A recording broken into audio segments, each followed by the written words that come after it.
Hey, it's YouTube pet video number 2. This is Gooseberry. Long story about his name. No, it's just me again. And, well, the second part of the trip was from Portland Island to Prevost Island. It turned out to be the shortest paddling day of the entire go. Only about 3 hours. And, it was good. Lots of wildlife along the way. But I had met an Aussie guy, and I hope he's out there and having a better time of it, because when I first met him, he was shaking like a leaf, hadn't acclimatized, had run out of water, the raccoons had eaten his food.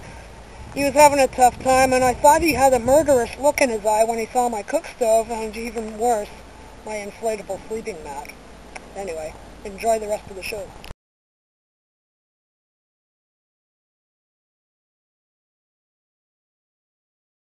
Well, I decided to just keep paddling instead of taking a day off. I'm feeling good, and they're calling for high winds, so, well, better get going. Wind is the enemy of all kayakers. So right now, I'm just out here bobbing in some low tidal swell between Salt Spring and Portland. And way over there is my next camp. It's a short day for me, maybe 3 or 4 hours. And sheltered from the wind once I get over there. It'll be good. I'll catch up more. Well, my crossing's almost done. Rule of thumb is to do them quickly, and it's because of these guys. I don't know if you can see that. But here I am. And there's Ruckle Park. And it's really nice today, but 6 months ago I was coming through here with a buddy of mine who's marginally disabled and pretty new to kayaking. Certainly new to rough conditions. And after a short break, I said, "Hey, Colin, it's going to get pretty big." And he's like, "Okay." And sure enough, it got really big. We came around a finger of land and just got nailed with confused seas and 4 and 5 foot waves. And over there, it's quite shallow. So any surfer would know that when a swell pushed by wind hits the shallows, you get a surf wave. And I'm about to hit some sort of interesting little shallow here. You can see the water's kind of wiggly. And there's the reason why you make crossings, especially this one, as fast as you can and don't play on the camera. Anyway, I better keep going. Okay, now I can finish my story. It never fails. I turn on the camera and either the wind blows me into the rocks or there's rocks under the water trying to breach me, and there's weird little currenty things. BC ferries, and I just scared the hell out of a seal. It popped up right in front of the boat and dove again. It's never boring out here. Anyway, the end of that story is we're passing Ruckle, right there, cruising along this shoreline, and really nasty, churned up, what we call tossed salad water. And, well, I think if he had been able to lift his arms when we got back to the car, he would have hit me. He struggled through it, I'll give him that, but poor guy. Anyway, what's the difference when you're paddling with somebody and paddling solo? Of course, it's not anywhere near the kind of wackiness it was, so I get a nice benign morning paddle. Anyway, 15 to 25 overnight. Partly cloudy. Chance of showers. Outlook. Moderate to strong westerly winds. West coast to the Vancouver Island south. Winds at northwest 1 0.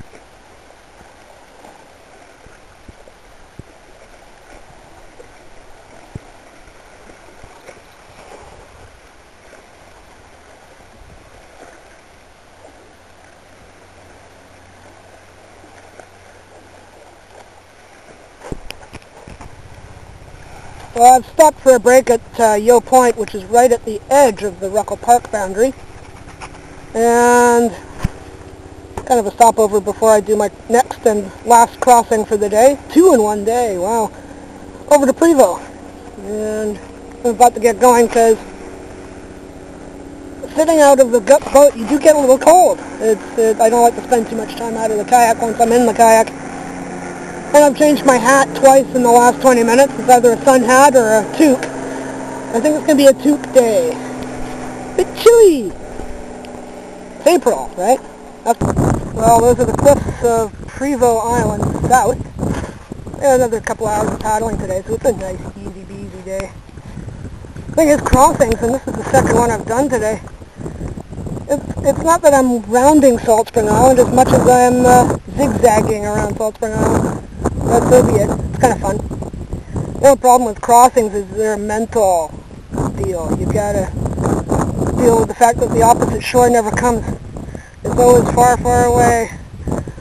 Never gets any closer. And that's when your mind starts to wander away. And the nice thing about kayaking, especially on your own like this, is you start thinking about stuff that you not normally would think of when you're at home with all the distractions. And it's very contemplative, kayaking. I like it. I really love camping up on the point. I never get the point. Actually, when I come here, there's always someone here, and I have to sleep out in the grass. But note the Salvador Dali kitchen table. I gave it a shake. It seems pretty solid.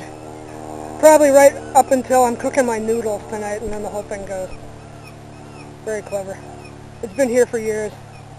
I think it needs a little touch-up. Time for some more Paddling Dave food porn. There we go. Got some roast red pepper on crackers with some SaltSpring Island, made on SaltSpring Island goat cheese by SaltSpring Island Goats. There. I should get a sponsor, hey?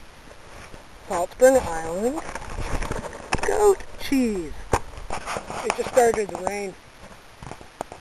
And I don't care. I had a great day, and it's funny, I was just thinking about it as the first few sprinkles hit the bay. That if it was doing this when I was at home, I'd be feeling kind of gloomy. And another crappy April day. It's raining, can't get anything done outside. And here I am, sitting outside beside my tent, having a cup of tea and some goat cheese, and everything is groovy. So how does that work? At home, it's bad. Out here, it should be bad, but it's better. Maybe it's the goat cheese.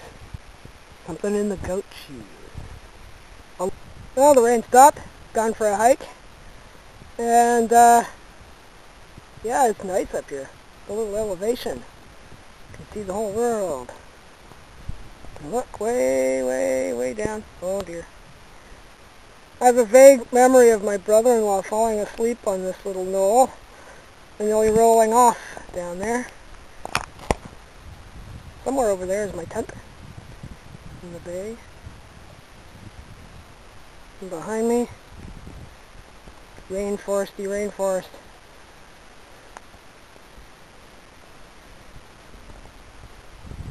Pretty up here. Well, rainy day equals tent time. And you get the little candle lantern dealie poking me in the head. But that's okay. Tent time is good time. I've had a good paddle. I can have a snooze. And the tent is cool. I love being in my tent. Got the prayer flags hanging up. I got the snackies. I got book to read, journal to write in. And if I really need some entertainment, I can reread the warning labels. Yeah, no cooking. Cooking is dangerous. Building campfires downwind is a good idea. Practice extreme caution while using this tent. I'm terrified, man. Get me out of here.